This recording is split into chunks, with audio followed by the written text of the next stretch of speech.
GST file करने वालों के लिए एक बड़ा अपडेट है। जनवरी 2026 से कुछ चीजें बदलने वाली हैं। हाँ, खासकर अगर जीएसटीआर 3B रिटर्न फाइल करते हैं। इसमें एक बड़ा और स्मार्ट अपग्रेड आ रहा है। तो चलिए समझते हैं कि ये बदलाव क्या है और इनका फाइलिंग प्रोसेस पर क्या असर पड़ेगा। सबसे पहला बदलाव है ब्याज की गिनती में। अब देर से पेमेंट पर ब्याज की कैलकुलेशन पहले से ज्यादा स्मार्ट होगी। पहले क्या होता था, ब्याज पूरी टैक्स लायबिलिटी पर लगता था, भले ही कैश लेजर में पैसा हो। लेकिन अब सिस्टम पहले कैश बैलेंस को देखेगा। मतलब ब्याज सिर्फ बचे हुए अमाउंट पर लगेगा। जैसे मान लीजिए 1,000 रुपए का टैक्स देना है और कैश लेजर में 200 रुपए हैं, तो ब्याज सिर्फ 800 रुपए पर ही लगेगा।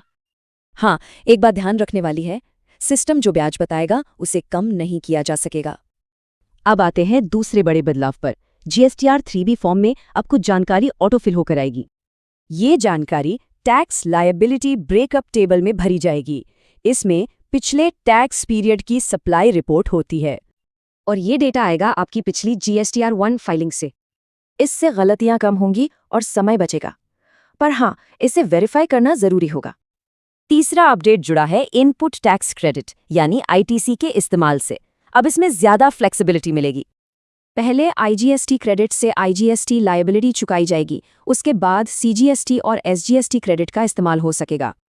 मतलब टैक्स पेयर्स के पास टैक्स चुकाने के लिए अब ज्यादा कंट्रोल और ऑप्शंस होंगे।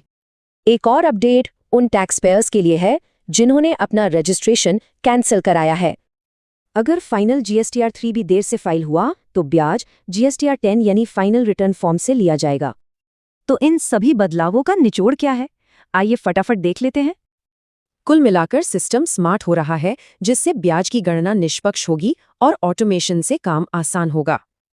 लेकिन याद रखिए, सिस्टम मदद जरूर करेगा, पर सही जानकारी भरने की आखिरी जिम्मेदारी टैक्स पेयर की ही है।